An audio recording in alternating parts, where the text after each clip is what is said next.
Most people picture a famous list of rules carved in stone, but this wasn't a quiet memo.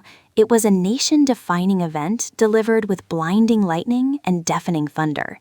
Let's dive into the incredible moment humanity received the 10 Commandments.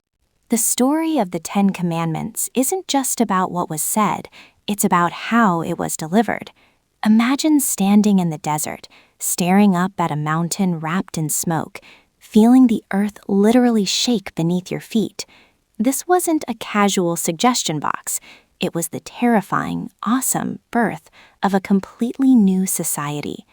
But before God laid down a single law, he had to make one thing absolutely clear about who was talking. The very first words echo across the mountain, but they aren't demands.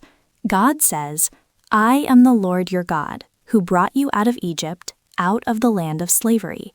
Identity and relationship come first. He establishes himself as a liberator, not a dictator. The entire framework of these rules is built on a shared history of rescue.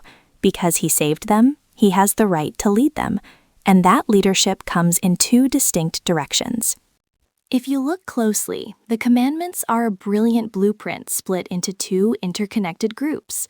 Group 1 is vertical, how people relate upwards to God. Group 2 is horizontal, how people relate side to side to each other. You cannot have a healthy community without both. The vertical relationship grounds their ultimate loyalty, while the horizontal relationship dictates how they treat their neighbors. Let's look at the bedrock of that vertical connection first. The first pillars set the theological bedrock of the nation. No other gods, full, undivided devotion. No idols, because you can't reduce the Creator to a carved piece of wood. Treat God's name with absolute reverence and keep the Sabbath holy. The Sabbath wasn't just a day off.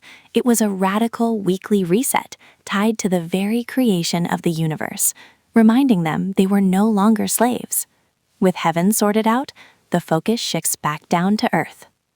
Once the vertical relationship is set, the pivot hits the day-to-day rules of civil society. Respect your parents, protect life, honor marriage, respect private property, and guard your neighbor's reputation. But the final rule goes deeper than physical actions. Do not covet. It targets the invisible, internal desire that ultimately leads to stealing or betrayal. It's a comprehensive social contract. But as these perfect rules echoed down the mountain, the crowd wasn't exactly cheering. Imagine you were there. The reaction on the ground wasn't calm acceptance. It was overwhelming, primal fear. It was a full-on sensory assault designed to be utterly terrifying. Lightning flashing, thunder cracking, a ram's horn blasting, and the entire mountain billowing thick smoke, nearly convinced they were not going to survive this encounter. The experience is so overpowering that the people beg Moses to step in. They plead, "Speak to us yourself, but do not have God speak to us, or we will die." They desperately need a mediator. Moses steps in and brilliantly reframes the moment. Do not be afraid. God has come to test you. The terror was entirely the point. It was designed to instill a deep-seated reverence that would keep them from sinning long after the thunder finally faded. After this epic, terrifying display of cosmic power, the very next instruction is surprisingly grounded and hands-on: how to build an altar. God explicitly commands that it must be built from simple earth or natural, uncut stones. No chisels, no tools, no human manufacturing. Why? Because it grounds their worship in pure simplicity, standing in massive contrast to the elaborate man-made idols of Egypt.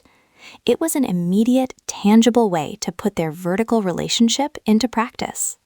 All right, we've witnessed the thunder, the rules, and the altar. Now, before you go, let me leave you with two questions to sit with. First, what is the real foundation of a lasting community? Is it just having a perfect set of rules? Or is it a shared, reverent experience of the one who gave them? Second, God reminded them of their freedom before giving them the law. Are you following the rules to earn your freedom? or because you are free? Take a moment, breathe, and let them sink in.